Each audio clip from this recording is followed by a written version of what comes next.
नमस्कार, मैं हिमांशु मिश्रा। आप देख रहे हैं हिंदू राष्ट्र 3.0। नरेंद्र मोदी हो जाना एक बार आसान है, लेकिन टी राजा और योगी आदित्यनाथ होना बहुत कठिन है। कठिन नहीं, बहुत कठिन है। गोधरा कांड के दौरान नरेंद्र मोदी हीरो बने, लेकिन उस समय वह मुख्यमंत्री पद पर थे। सारी सुरक्षा थी उनके पास, सारी परिस्थितियां उनके अनुकूल थी। केंद्र में भी अटल बिहारी वाजपेयी की सरकार थी, यानी कि एनडीए की भाजपा सरकार थी। लेकिन आसान नहीं होता टी राजा और योगी आदित्यनाथ हो जाना। मऊ दंगे के दौरान जिस तरीके से योगी आदित्यनाथ सिर्फ एक सांसद की हैसियत से गोरखपुर से मऊ के लिए निकले थे, उस समय उत्तर प्रदेश में किस तरह की अराजकता और डर का माहौल था, उस दौर के पत्रकारों से पूछा जा सकता है। योगी आदित्यनाथ का भारतीय जनता पार्टी में ही साथ देने वाला कोई नहीं था। ऊपर से राज्य में मुलायम सिंह यादव जैसे मुख्यमंत्री थे, तो केंद्र में कांग्रेस की सरकार थी। उस दौर में योगी आदित्यनाथ एकदम अकेले थे, लेकिन उनके पास हिंदुत्व के लड़ने के लिए जज्बा था। और इस जज्बे को लेकर गोरखनाथ पीठ के पीठाधीश्वर अकेले ही निकल पड़े थे मऊ के लिए, जहां मुख्तार अंसारी जैसा कुख्यात अपराधी था, आतंक का नंगा नाच कर रहा था। किस तरह से उनकी गाड़ियों के ऊपर गोली और बम चल बरसाए जा रहे थे, लेकिन योगी आदित्यनाथ के साथ आम जनता थी और बाबा गोरखनाथ का आशीर्वाद था। और इसके अलावा योगी आदित्यनाथ के पास कुछ नहीं था। न पुलिस थी, न प्रशासन थी, कुछ भी नहीं था। एक दौर में रथ यात्रा निकालने वाले लाल कृष्ण आडवाणी तक शांत पड़ गए थे। आज आपको उत्तर प्रदेश की गली गली में हिंदुत्व के चेहरे दिखाई देंगे, जय श्री राम का नारा लगाने वाले लोग दिखाई देंगे, लेकिन उस दौर में यही जय श्री राम का नारा लगाने वाले अधिकतर लोग समाजवादी पार्टी का झंडा बुलंद कर रहे थे। बाद में जिस तरह की परिस्थितियां हुई, वह किसी से छुपी नहीं।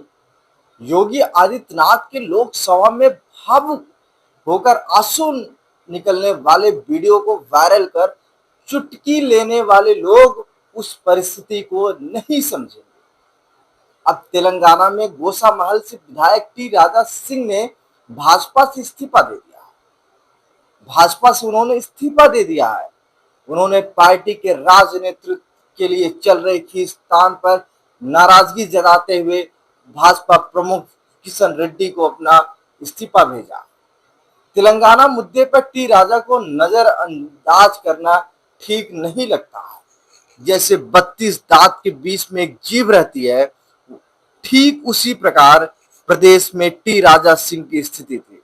इसके बावजूद वह लगातार जंगल के शेर की तरह दहाड़ते रहते थे, हिंदुत्व के लिए दहाड़ते रहते थे, भाजपा के लिए दहाड़ते रहते थे। लेकिन भारतीय जनता पार्टी की केंद्रीय नेतृत्व ने टी राजा सिंह की एक न सुनी। हालांकि उन्होंने अपना इस्तीफे में स्पष्ट किया वह भारतीय जनता पार्टी को भले ही छोड़ रहे हैं, लेकिन हिंदुत्व और सनातन के लिए कोई समझौता नहीं करेंगे और लगातार हिंदुत्व के लिए आवाज उठाते रहेंगे।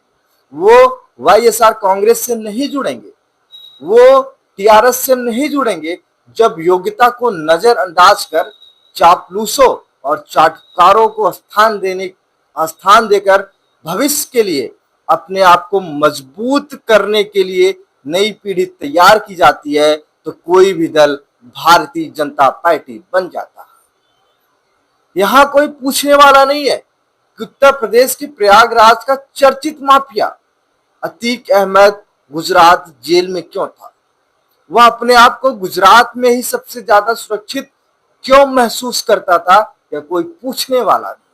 लेकिन जब वही अतीक अहमद उत्तर प्रदेश में आता है, तो हमेशा उसको मौत का डर सताती रहती थी। देश की मीडिया यह सवाल पूछे या न पूछे, पर जागरूक लोग जरूर पूछेंगे। हम और आप जरूर पूछेंगे। अगर आप ये वीडियो देख रहे हैं तो आप जरूर पूछेंगे।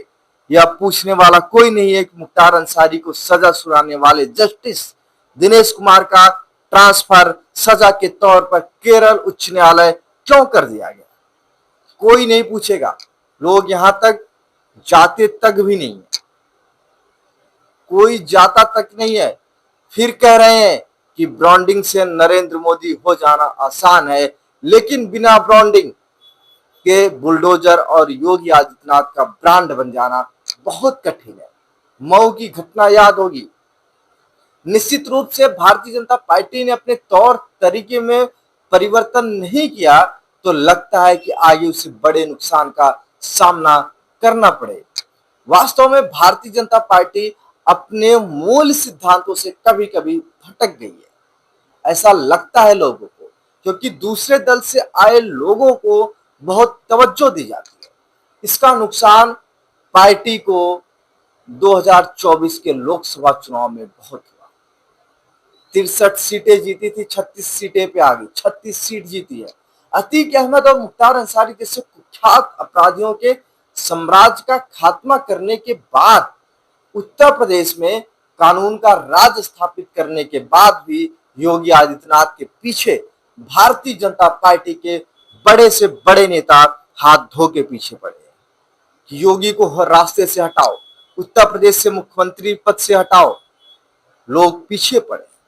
एक आकलन के अनुसार पर हम ये कह सकते हैं कि उत्तर प्रदेश में योगी आदित्यनाथ के आमा भारतीय जनता पार्टी का कोई भी नेता यदि मुख्यमंत्री होता तो उत्तर प्रदेश को संभालना उसके लिए बहुत कठिन था।